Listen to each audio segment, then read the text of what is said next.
कुसमाण्डा सरोवर त्रिवेणी धाम। यतिखेर हामी हेटौँडामा छौँ।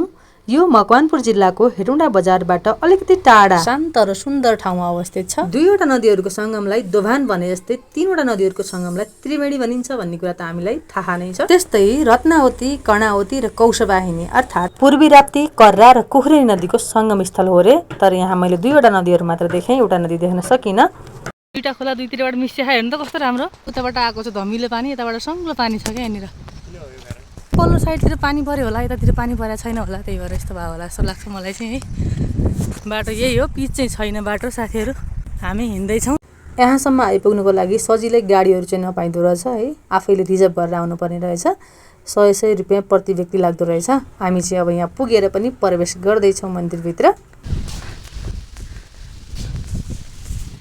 स्वागतम। मन्दिरभित्र प्रवेश गरिसकेपछि सर्वप्रथम भगवानलाई मेरो तर्फबाट कोटी कोटी नमन छ। हामी पहिलोचोटि यहाँ आएका छौँ। हाम्रो यात्रा सफल बनोस्, हजुरको आशीर्वाद हाम्रो शिर पर सधैँ रहिरहोस् भगवान, यही कामना गर्दछौँ। यो मन्दिर विशेष गरी कुसमाण्डा भगवती मन्दिरका लागि प्रसिद्ध छ। यहाँ 108वटा गौमुखी धाराहरू छन्। धार्मिक आस्थाका साथ विभिन्न ठाउँहरूबाट पर्यटक श्रद्धालुजनहरू आउनुहुन्छ यहाँ स्नान गर्न। यहाँ स्नान गर्नाले सम्पूर्ण पापहरू पखालिने र मनोकांक्षाहरू पूरा हुने जनविश्वास गरिन्छ। पौराणिक मान्यता अनुसार माता कुसमाण्डाले आफ्नो मन्द मुस्कानद्वारा सृष्टिको अर्थात् ब्रह्माण्डको सृजना गर्नुभएको थियो भन्ने कुराको पनि विश्वास गरिन्छ। सुख, शान्ति, समृद्धि र दीर्घायुको कामना गर्दै श्रद्धालुजनहरू यहाँ दर्शन गर्न आउने गर्नुहुन्छ। यो स्थल धार्मिक र पर्यटकीय दुवै किसिमले प्रख्यात भएका कारणले गर्दाखेरि मानिसहरूको आवत जावत दिनहुँ भइरहने गर्दछ। तर पनि विशेष गरी कार्तिक महिनामा लाग्ने कुसमाण्डा नवमी मेला र माघे सङ्क्रान्तिमा धेरै श्रद्धालुजनहरू आउने हुनाले यस समयमा ठुलो मेला लाग्ने गर्दछ। हामी धेरैले त्रिवेणी धाम भन्ने बित्तिकै नवलपरासी सुस्तापूर्वको नारायणी, तमसा र सोनभद्रा नदीको सङ्गमलाई सम्झिन्छौँ। नवलपरासी सुस्तापूर्वको त्रिवेणी धामलाई नेपालको हरिद्वार पनि भन्ने गरिन्छ। तर यो स्थानलाई भने कुसमाण्डा सरोवर त्रिवेणी धाम भन्ने गरिन्छ। यो स्थानमा देवी दुर्गाको चौथो रूपलाई स्थापना गरी पूजा आराधना गर्ने गरिन्छ।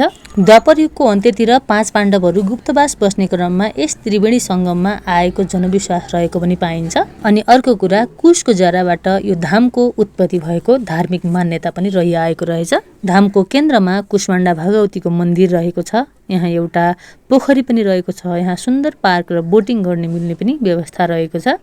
एकदम चर्को घाम थियो, फोटो खिचौँ भने आँखा नि खोल्न नसक्ने अवस्था थियो। र पनि हामी यहाँ पुगेर सबै ठाउँ घुमेर अब हामी लगभग फर्किने बेला भइसकेको छ र हामी फर्किन्छौँ पनि। यो चाहिँ बगैँचाहरू फुलको।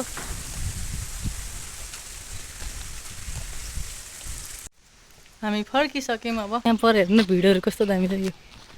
यो जङ्गलहरू, यो साल टोटल्ली यो सालहरू प्रायः जस्तो भित्री मधेसतिर धेरै हुन्छ नि, थाहा छ? यो भित्री मधेसमा पर्ने जिल्ला हो क्या। यो कुशहरू, यो हेटौँडा देखेर टोटल्ली मलाई आफ्नो गाउँको याद आइरहेको छ क्या, माइती गाउँको। यस्तै यस्तै हुन्छ नि सिनहरू। हाम्रो गाउँतिर पनि हुन्थ्यो, किनकि मेरो पनि सुर्खेत जिल्ला भएको कारणले गर्दाखेरि भित्री मधेसको लगभग मिल्दोजुल्दो हुन्छ नि त सबै कुरा। बाटो कच्ची छ, मेन रोडसम्म हिँड्दै जानुपर्छ। यस्तै छ हेर्नुहोस्, यहाँ हिँड्दै जानु कम्ता गाह्रो छ। यो लास जलाउने होला सायद यहाँ राखेको छ, मन्दिरभन्दा बाहिर छ। बाटो यही हो, पिच चाहिँ छैन बाटो। साथीहरू हामी हिँड्दैछौँ यसरी। पति परमेश्वर छिटो आइबक्सियोस्, नत्र फेरि हामीलाई अहिले ढिलो हुन्छ। कस्तो राम्रो छ कि भाषण दिइरहेछौँ। भाषण भन्न मिल्दैन यसलाई। नयाँ आउने मान्छेहरूको लागि कहाँ नुहाउनु जाउँ? यहाँ हावा कस्तो दामी छ है, नुहाउने जस्तो त। यस्तो राम्रो छ कि ऊ गाडी आयो, गाडी लैदियो भनौँ क्या। हिँड्नु धेरै छ भाइ, छिटो हिँडौँ। तर यहाँ एकचोटि जानुपर्छ ल।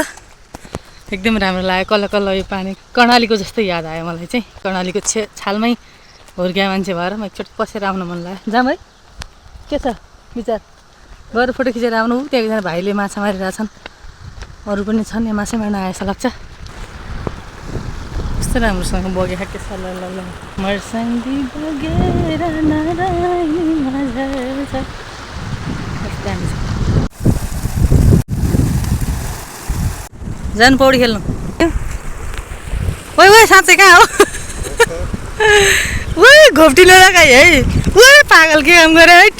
ल तर्सेमा मोबाइल झन्डै झरेन। उठ्नु, जाम। कस्तो तर्से यहाँ, धन्नै मोबाइल झरेर हात छर्न लाग्यो। कस्तो दामी छ गयौँ ल बाई बाई यो नदीलाई पनि आज सायदै हेटौँडालाई बाई बाई गरिन्छ जस्तो लाग्छ हाम्रो फ्यामिली टुर हो कि होइन उहाँ अलिक कम बोल्ने मान्छे भन्नु हो कि भाषण दिइरहेछ भन्नुहुन्छ मलाई है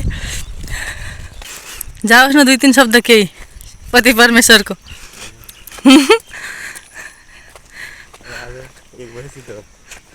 कति बज्यो 11 बजिसक्यो यो घाँसहरू के मलाई कस्तो याद आइरह आफ्नै बाल्यकाल पुरै सम्झिरहेको छु मैले यो घाँस यति धेरै बाख्रालाई काटेर खुवाउँथ्यौँ कि हामीले अनि यसको दुध आउँछ नि यस्तो यो दुधले चाहिँ काटेको घाउहरू ठिक हुन्छ भनेर चाहिँ उ गर्थ्यौँ के औषधिको रूपमा चाहिँ काटेको भागहरूमा चाहिँ राख्ने गर्थ्यौँ यस्तो दामी लागिरहेछ मलाई यो ठाउँमा घुम्दाखेरि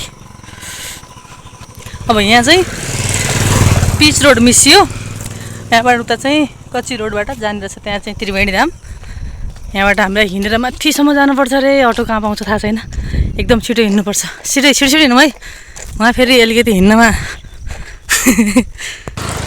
मकैहरू धेरै लगाएको देखियो कि यतातिर पनि मकै धेरै जस्तो हुँदो रहेछ क्या यताउता जताकतै मकै लगाएको देखिरहेको हुन्छु फुल झरे मेरो चाहिँ भगवान्को मन्दिरबाट ल्याएको फुल लगाएर लगेर जान्छु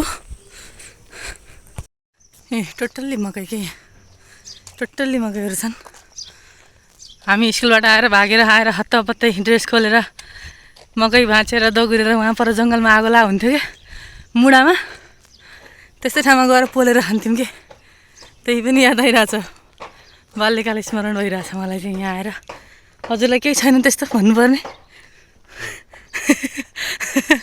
म बोल्नुहुन्न क्या क्यामेराको अगाडि यो कछुवाको तालले त पुगेला छैन है बुढो छिटो हिँड्नु म त गएँ यहाँ हराएपछि फेरि कछुवाको ताल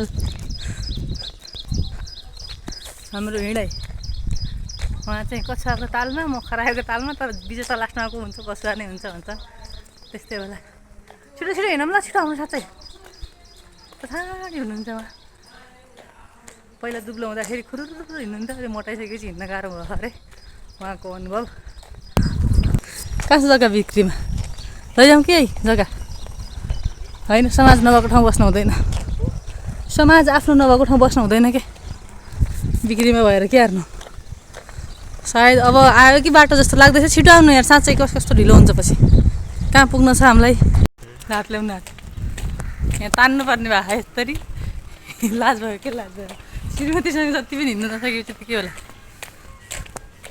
के छ गुनासो केही छ हेर्नु कस्तो राम्रो फुल छ कस्तो दामी घर चाहिँ ठिकै सानो भए पनि बाहिर एकदम गार्डन भएको चाहिँ मनपर्छ क्या मलाई चाहिँ मन पऱ्यो मलाई यो घर कसको आउनु अब हेर्दै नबस्नु क्या आफ्नै घर लाएर बस्ने हो त्यस्तो त्यो हेर्नु थाले हुन्छ र धन्यवाद